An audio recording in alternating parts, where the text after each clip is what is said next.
Bismillaahi Raxmaani Raxiim waxaana wanaagsan dhegeystayaal saaxiibayaal meel kastoo aad joogtaan ku soo dhowaada barnaamijka falanqaynta caalamka oo xilidan oo kale aad ka daawataan warbaahinta Naaficisho waa 5 bisha 6 2026 qodobada qaybtan aan idinkugu haynana waxaa ka mid ah Putin ayaa si cad u sheegay inuu diyaar u yahay soo afjarista dagaalka Ukraine dhinaca kale warbaahinta CNN-ta war ay daabacday kaas oo ah warbixin sirdoon ayaan idinkugu haynaa barnaamijkan inta uu socdo marka hore saaxiibada aan halkan ku saaxiibnayo waxaan idinka codsanaynaa inaad barnaamijkeena subscribe dhahdaan meel fogna aad gaarsiisaan insha Allah mar dhow waxaan u dabaaldegi doonaa 300 mahadsanidin dhammaantiin aynu ku bilowno Putin ayaa si cad u sheegay inuu diyaar u yahay in la soo afjaro dagaalka Ukraine si markaa taa u dhacdana waxa uu doonayaa in Ukraine wax ay ka tanaasusho hadalkan kadib waxaa soo baxay madaxweynaha Ukraine Volodymyr Zelensky oo asna dalbaday inuu si toos ah ula kulmo madaxweynaha Ruushka Vladimir Putin si looga wada hadlo ayuu yiri soo afjarista dagaalkan Ruushka wuxuu doonayaa in uu yareeyo ama ugu yaraan 3 gobol oo Ukraine ay hadda ka haysto inay ka tanaasusho halka Putin hadda uu muujinayo dagaalka inuu ku dheeraaday ama uu ku daba dheeraaday taas uu ku doonayo in la soo afjaro dhinaca Ukraine ayaa si ka badan si kastaba doonaysa iyadana in la soo afjaro dagaalka si kastaba ahaatee lama oga waxa ay ku dhamaan doonto dalbashada uu dalbaday Putin in la soo afjaro dagaalka Ukraine kaas oo muddo dheer socday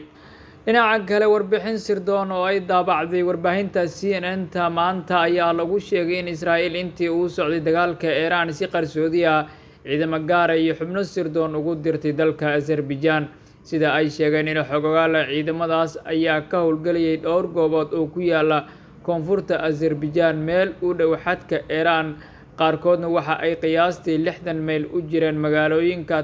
Tarzib ee dalka Iran oo ka mid ah marka magaalooyinkii Israa'iil weerartay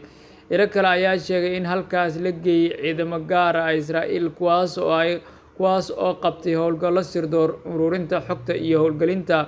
diyaaradaha aan duuliyaha lahayn tani waxay Israa'iil siisay meel ay si dhow ugula socon karto waqooyiga Iran warbixintu waxa ay intaas ku dartay in howlgalka Azerbaijan uu ka mid ahaa shabakado ballaaran oo saldhigyo iyo goobo qarsoodi ah oo Israa'iil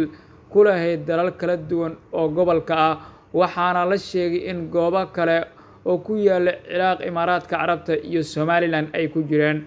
markii hore goobahan waxaa loo qorsheeyay in ay noqdaan meelo gurmad iyo samata bixin loogu talagalay haddii xaalad degdeg ah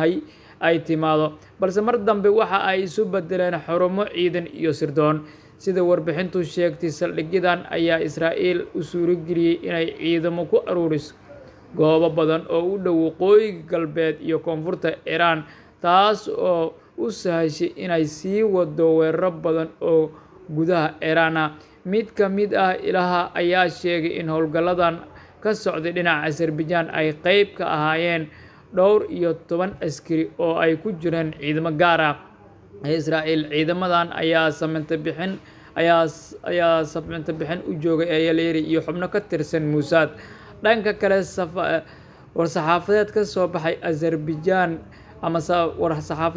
baxay Azerbaijan ayaa si adag ay ugu beenisay Ayaleeri warbixintan iyada oo sheegay in ay jirin wax saldhig ama howlgal noocaas ah oo laga fuliyay dalka Azerbaijan warbixintu waxa ay sidoo kale sheegtay in Somaliland ay Israa'iil siisay goobo dheeraad oo ay ku adeegsan karto ama ay ka adeegsan jirtay dhinaca militariga kaas oo